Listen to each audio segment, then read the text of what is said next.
ನಮಸ್ಕಾರ. ನಾನು C B Ranganath. ಪ್ರೀತಿಯ ಮಕ್ಕಳೇ, ನೀತಿಕತೆ ಸಂಖ್ಯೆ 517. ಇವತ್ತಿನ ಕತೆ ಶ್ರೀಕೃಷ್ಣ ತುಲಾಭಾರ.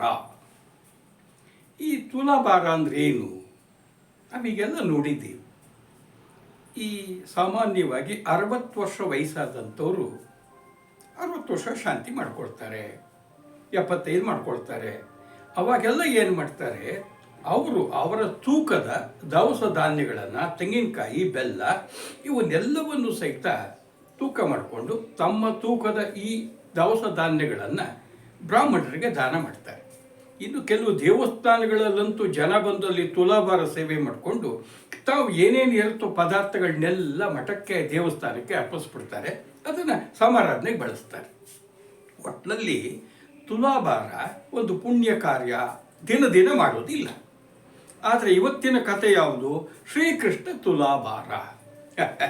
ಕೃಷ್ಣನಿಗೆ ತುಲಾಭಾರ ಯಾರು ಮಾಡಿದ್ರು, ಯಾವಾಗ ಮಾಡಿದ್ರು? ಕೃಷ್ಣನಿಗೆ 60 ವರ್ಷ ಆದ್ಮೇಲೆ ಮಾಡಿದ್ರ, 75 ವರ್ಷ ಆದ್ಮೇಲೆ ಮಾಡಿದ್ರ? ಅದೇ ಸ್ವಾರಸ್ಯ ಮಕ್ಕಳೇ. ಶ್ರೀಕೃಷ್ಣ ಯಾರು? ಅವತಾರ ಪುರುಷ, ದ್ವಾರಕಾಧೀಶ, ಮಹಾಶಕ್ತಿವಂತ. ದ್ವಾಪರ ಯುಗದಲ್ಲಿ ನಡೆದಂಥ ಘಟನೆ ಇದು.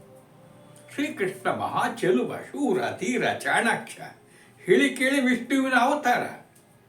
ಅವನಿಗೆ ಒಟ್ಟು 8 ಜನ ಸತಿಯರು. ಒಬ್ಬರಿಗಿಂತ ಚೆಲುವೆಯರು, ಗುಣವಂತೆಯರು ಎಲ್ಲನೂ. ಮೊದಲನೇವಳು ರುಕ್ಮಿಣಿ, ಎರಡನೇವಳು ಸತ್ಯಭಾಮಾದೇವಿ, ಮೂರನೇವಳು ಜಾಂಬವತಿ, ನಾಲ್ಕನೇವಳು ಕಾಳಿಂದಿ, ಐದನೇವಳು ಮಿತ್ರಾವಿಂದ, ಆರನೇವಳು ನೀಲ, ಏಳನೇವಳು ಭದ್ರೆ, ಎಂಟನೇವಳೆ ಲಕ್ಷಣ ಅಥವಾ ಲಕ್ಷ್ಮಣ. ಕೃಷ್ಣ ಎಲ್ಲರ ಜೊತೆಗೂ ಸಂತೋಷದಿಂದ ಸಂಸಾರ ಮಾಡ್ಕೊಂಡಿದ್ದ. ಯಾರು ಹೆಚ್ಚು ಯಾರು ಕಮ್ಮಿ ಅಂತಿಲ್ಲ.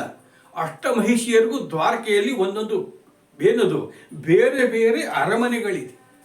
ಕೃಷ್ಣ ಯಾವಾಗ ಇಷ್ಟ ಬರುತ್ತೋ ಎಲ್ಲ ಕೃಷ್ಣನಿಗೆ ಕಾಯ್ತಿದ್ರು. ಕೃಷ್ಣ ಹೋಗಿ ಅವ್ರ ಜೊತೆ ಸರಸಲ್ಲ ಪಾಡಿ ಅವ್ರನ್ನ ಸಂತೋಷವಾಗಿರೋಗಿ ನೋಡ್ಕೊಳ್ತಾ ಇದ್ದ. ಪ್ರತಿಯೊಬ್ಬರಿಗೂ ಕೃಷ್ಣ ನಮ್ಮಲ್ಲಿ ನಾನು ಹೆಚ್ಚು ಅವನು ಪ್ರೀತಿಸಬೇಕು, ಅವನ ಗಮನ ನನ್ನ ಕಡೆಗಿರಲಿ ಅಂತೇಳಿ ಸ್ಪರ್ಧೆ ನಡೀತಿತ್ತು. ಆ ಸ್ಪರ್ಧೆಯಲ್ಲಿ ಹೆಚ್ಚಾಗಿ ಭಾಗವಹಿಸ್ತಿದ್ದವಳು ರುಕ್ಮಿಣಿ ದೇವಿ. ಅವಳು ತುಂಬಿದ ಕೊಡ. ಸತ್ಯಭಾಮೆಗೆ ರೂಪವಂತೆ, ಒಳ್ಳೆ ಸರಸಿಗಾತಿ, ಸತ್ರಾಜಿತನ ಮಗಳು ಬೇರೆ. ಇವೆಲ್ಲ ಆಗಿ ಸ್ವಲ್ಪ ಅಹಂಕಾರವೂ ಇತ್ತು. ಏನಾಗಿಬಿಡ್ತು, ಕೃಷ್ಣ ನರಕಾಸುರನನ್ನು ಸಂಹಾರ ಮಾಡಬೇಕಾದ್ರೆ ಸತ್ಯಭಾಮಿಯನ್ನೇ ಕರ್ಕೊಂಡು ಹೋಗಿದ್ದ. ಅದಕ್ಕೂ ಒಂದು ಕಾರಣವೂ ಇತ್ತು. ಹಿಂದಿನ ಜನ್ಮದಲ್ಲಿ ಈಕೆ ಭೂದೇವಿಯಾಗಿದ್ಲು. ನರಕಾಸುರ ಭೂದೇವಿಯ ಮಗನೇ. ಈಗ ಸೊಕ್ಕಿನಿಂದ ಮೆರೆತಿದ್ದರಿಂದ ಸತ್ಯಭಾಮೆ ಜೊತೆ ಹೋಗಿ ನರಕಾಸುರನ ಸಂಹಾರ ಮಾಡ್ಕೊಂಡು ಬಂದ. ನರಕಾಸುರನನ್ನು ಸಂಹಾರ ಮಾಡಬೇಕಾದ್ರೆ ನನ್ನ ಪಾತ್ರ ಇತ್ತು ಅಂತ ಹೇಳಿ ಅವಳಿಗೂ ಜನ ಎಲ್ಲ ಗೌರವ ಕೊಟ್ಟರು. ಇವಳಿಗೂ ಅಹಂಕಾರ ಬಂದುಬಿಡ್ತು. ಈ ಅಹಂಕಾರ ಮಿತಿ ಮೀರಿಬಿಟ್ಟಿದೆ. ಯಾವುದೇ ಅಹಂಕಾರ ಆದರೂ ಇಳಿಲೇಬೇಕಲ್ಲಪ್ಪ. ಇದಕ್ಕೆ ಸಮಯ ಕಾಯ್ತಾ ಇದ್ದರು.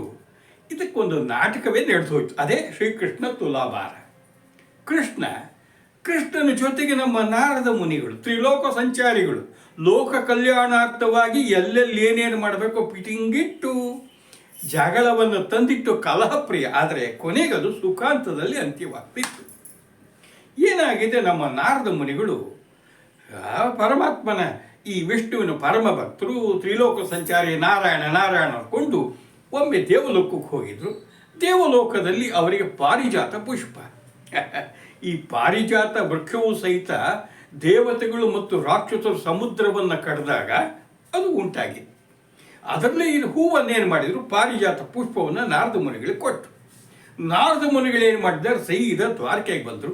ಶ್ರೀಕೃಷ್ಣನ ದರ್ಶನ ಮಾಡಬೇಕು ಅಂತೇಳಿ ನಾರಾಯಣ ಅಂತ ಶ್ರೀಕೃಷ್ಣನ ದರ್ಶನ ಮಾಡಿದರು. ಕೃಷ್ಣ ಬಂದು ಅವರನ್ನು ನಮಸ್ಕಾರ ಮಾಡಿ ಕರ್ಕೊಂಡು ಹೋಗಿಬಿಟ್ಟ.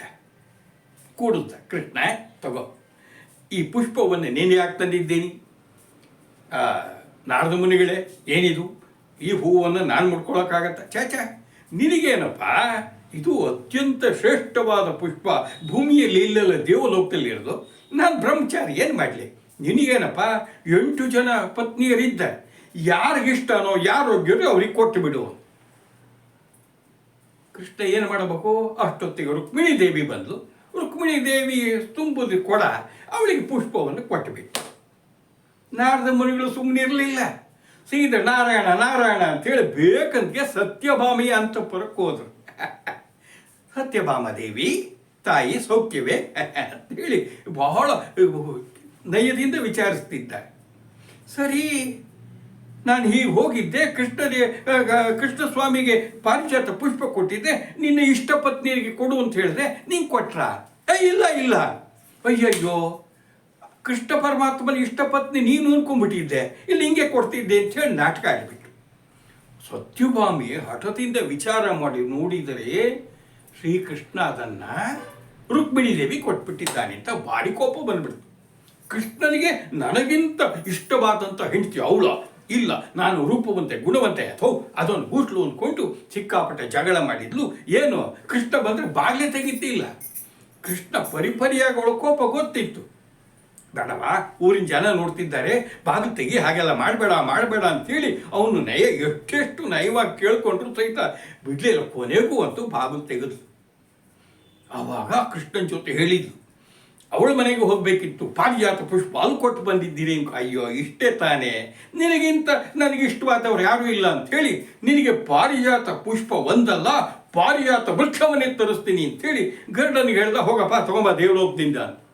ದೇವಲೋಕದಲ್ಲಿ ಕೊಟ್ಟು ಬಿಡ್ತಾರೋ, ತಿರಸ್ಕಾರ ಮಾಡಿದರು. ಆದರೆ ಗರುಡ ಹೋರಾಟ ಮಾಡಿ ಅಂತೂ ಪಾರಿಜಾತ ವೃಕ್ಷವನ್ನು ಕೃಷ್ಣನಿಗೆ ತಂದು ಕೊಟ್ಟ. ಕೃಷ್ಣ ಸತ್ಯಭಾಮೆಯ ಮನೆಯ ಮುಂದಿನ ಉದ್ಯಾನವನದಲ್ಲಿ ಆ ಪಾರಿಜಾತ ವೃಕ್ಷವನ್ನು ನೆಡ್ಸೇ ಬಿಟ್ಟ. ಸತ್ಯಭಾಮೆಗೆ ಸಂತೋಷ. ಕೃಷ್ಣನಿಗೆ ನನಗಿಂತ ಹೆಚ್ಚು ಪ್ರೀತಿ ಪಾತ್ರರಾದ ಸತಿಯರು ಯಾರಿಲ್ಲ ಅಂತ ಇನ್ನೂ ಅಹಂಕಾರ ಜಾಸ್ತಿ ಆಗಿದೆ.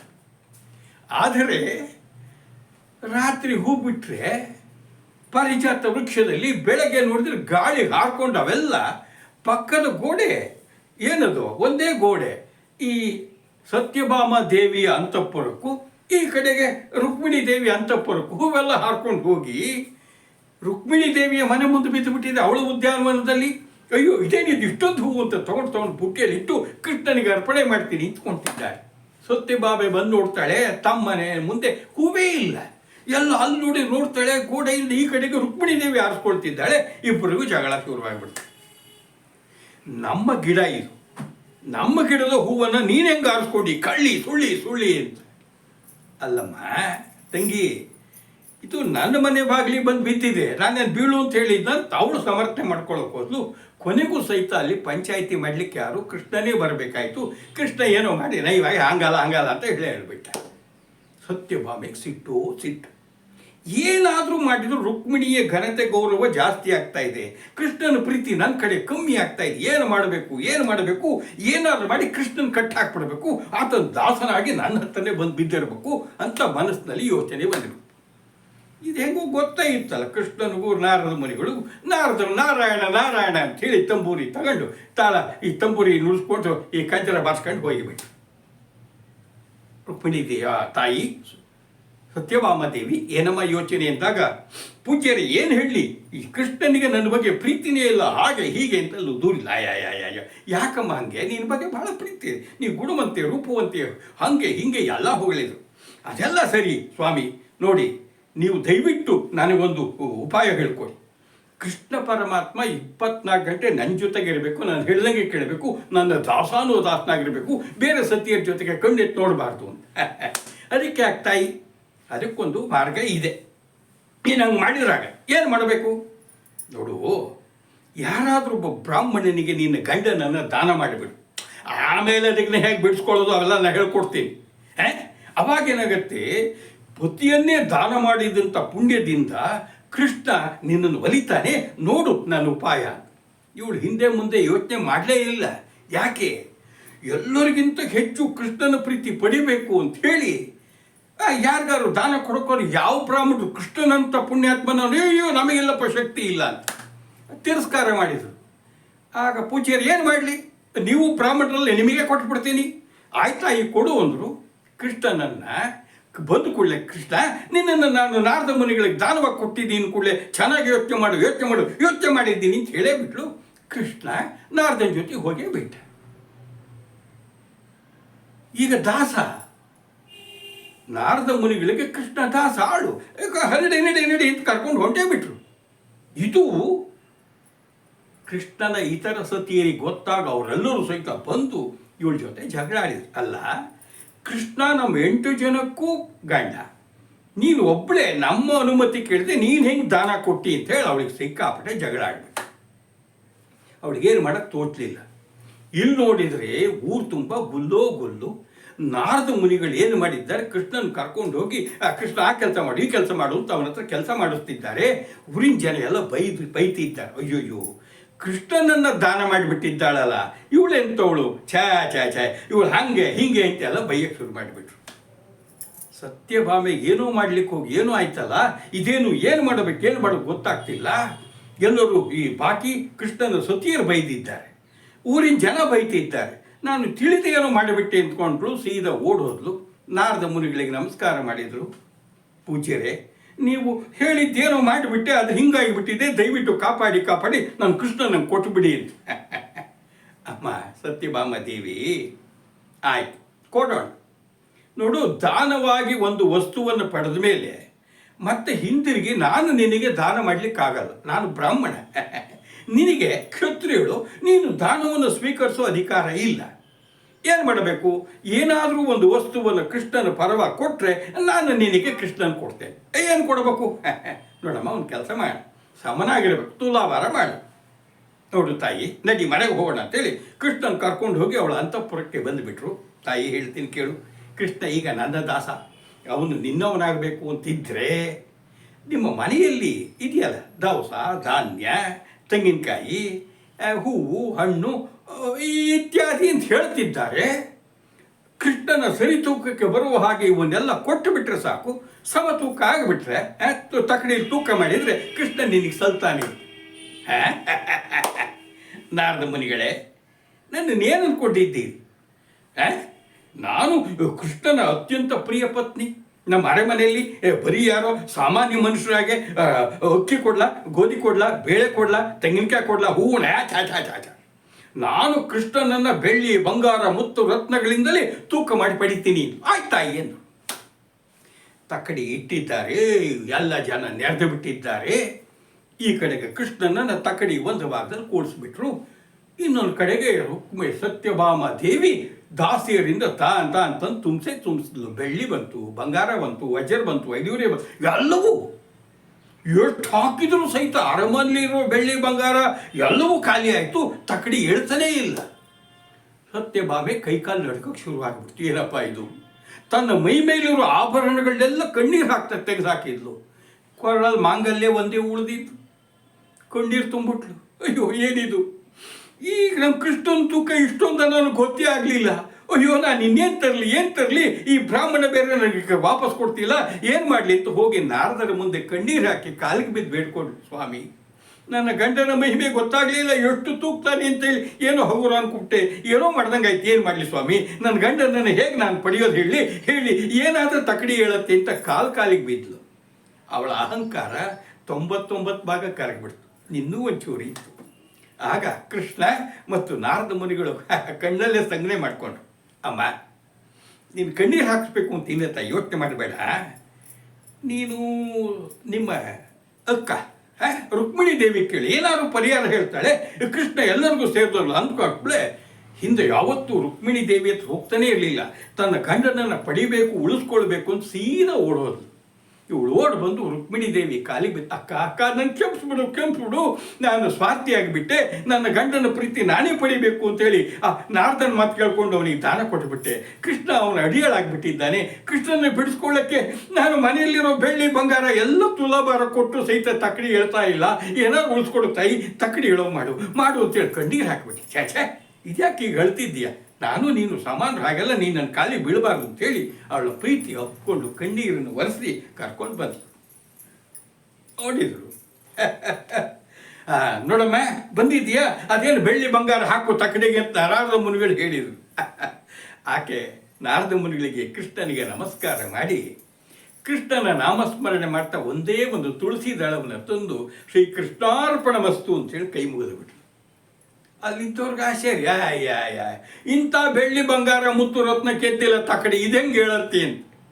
ಆದರೆ ಅವಳ ಭಕ್ತಿ ಶುದ್ಧ ಮನಸ್ಸಿಂದ ತುಳಸಿ ದಳ ಯಾವಾಗ ಈ ಕಡೆಗೆ ತಕ್ಕಡಿಗೆ ಹಾಕ್ತಿದ್ಲ, ಹಂಗೇನೆ ಏನಾಗ್ಬಿಡ್ತು, ಇದು ಕೆಳಗಿಳಿತು. ಕೃಷ್ಣ ಕೂತಂತ ತಕಡಿ ಮೇಲೆ ಹೇಳ್ಬಿಡ್ತು. ಆಕಾಶದಿಂದ ಪುಷ್ಪವೃಷ್ಟಿ ಆಯಿತು. ಅಮ್ಮ ನಿನ್ನ ಗಂಡನ ಕರ್ಕೋತಾಯಿ, ಇದೆಲ್ಲ ನಂದು ಅಂತೇಳಿ ಹೊಂಟಬಿಟ್ಟು.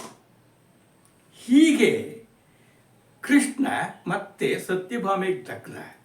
ಆದರೆ ಸತ್ಯಭಾಮೆ ಎಲ್ಲರೂ ಕೈ ಮುಗಿದು ಹೇಳಿದ್ಲು, ಅಲ್ಲ ನೀ ತುಳಸಿ ದಳ ಹಾಕಿದ ಕೂಡಲೇ ಯಾಕೆ ಹೇಳ್ತು, ನಾನು ಇಷ್ಟೊಂದು ಮುತ್ತು ರತ್ನ ಹಾಕಿದ್ನಲ್ಲ ನಾರದ ಮುನಿಗಳಿಗೆ. ತಾಯಿ ಇನ್ನೂ ಅರ್ಥ ಆಗಲಿಲ್ವಾ? ಕೃಷ್ಣ ಅವತಾರ ಪುರುಷ, ಇಷ್ಟು ವರ್ಷ ಸಂಸಾರ ಮಾಡಿದ್ದ ತಾಯಿ. ಅವನನ್ನು ಯಾರಾದ್ರೂ ಅಳತೆ ಮಾಡೋಕ್ಕಾಗತ್ತಾ, ತೂಕ ಮಾಡೋಕ್ಕಾಗತ್ತಾ? ಆದರೆ ಅವನು ಯಾವತ್ತು ಭಕ್ತಿಗೆ ಪ್ರೀತಿಗೆ ಮಾತ್ರ ಸಿಗೋನೇ ಹೊರತು ಅಹಂಕಾರಕ್ಕಲ್ಲ ಅಂದಾಗ, ಅಯ್ಯೋ ಸ್ವಾಮಿ ನಾನು ಕಣ್ ತೀರ್ತಿದ್ದೀನಿ ಅಂತೇಳಿ ಕೃಷ್ಣನಿಗೆ ಹೋಗಿ ನಮಸ್ಕಾರ ಮಾಡಿದ್ಲು, ನಾರದ ಮುನಿಗೆ ನಮಸ್ಕಾರ ಮಾಡಿದ್ಲು. ಅಕ್ಕ ನಾನು ಕ್ಷಮಿಸ್ಬಿಡು ಅಂತೇಳಿ, ಇನ್ಮೇಲೆ ನಾವೆಲ್ಲ ಈ ನಮ್ಮ ಪತಿಯ ಜೊತೆಗೆ ಸಂಸಾರ ಮಾಡೋಣ, ನಾನೊಬ್ಬಳೇ, ನಾನು ಸ್ವಾರ್ಥಿ ಆಗೋದಿಲ್ಲ ಅಂತ ಹೇಳಿದ್ಲು. ಕೃಷ್ಣ 8 ಜನ ಪತ್ನಿಯರ ಜೊತೆಗೆ ಸಂತೋಷದಿಂದ ಸಂಸಾರ ಮಾಡಿದ್ನಂತೆ. ನಾರದ ಅಬ್ಬಬ್ಬ ಎಲ್ಲ ಒಂದಾದ್ರಲ್ಲ, ಈಕೆ ಅಹಂಕಾರ ಅಳೀತು ಅಂಥೇಳಿ ಹೊರಟುಬಿಟ್ರು. ನೆನಪಿರಲಿ ಮಕ್ಕಳೇ, ಯಾವತ್ತು ಹಣದ ಅಹಂಕಾರ ಯಾರಿಗೂ ಇರಬಾರ್ದು, ಭಕ್ತರಿಗೂ ಇರಬಾರ್ದು. ಜೊತೆಗೆ ಭಗವಂತ ಒಲಿಯೋದು ಯಾವಾಗ? ಭಕ್ತಿಗೆ. ನೋಡಿ, ರುಕ್ಮಿಣಿ ದೇವಿ ಅಪ್ಪ ಪರಮಾತ್ಮ ಅಂತೇಳಿ ಒಂದು ಭಕ್ತಿಯಿಂದ ತುಳಸಿ ದಳ ಹಾಕಿದ ಕೂಡಲೇ ಆ ತಕಡಿ ಮೇಲೆ ಇರ್ತು. ನೆನ್ಪಿಟ್ಕೊಳ್ಳಿ, ಯಾವತ್ತು ದೇವರು ಕೇಳೋದು ನಮ್ಮ ಹಣ ವಸ್ತು ಯಾವ ಭಂಡಾರವೂ ಅಲ್ಲ. ಬೇಕು ಯಾವ ಭಂಡಾರ? ಭಕ್ತಿ ಭಂಡಾರ. ನೀವು ಇದನ್ನು ಅರ್ಥ ಮಾಡ್ಕೊಳ್ತೀರಲ್ವಾ? ಒಳ್ಳೆ ರೀತಿ ಬಾಳಿ. ಎಲ್ಲರಿಗೂ ಒಳ್ಳೆಯದಾಗಿ. ನಮಸ್ಕಾರ.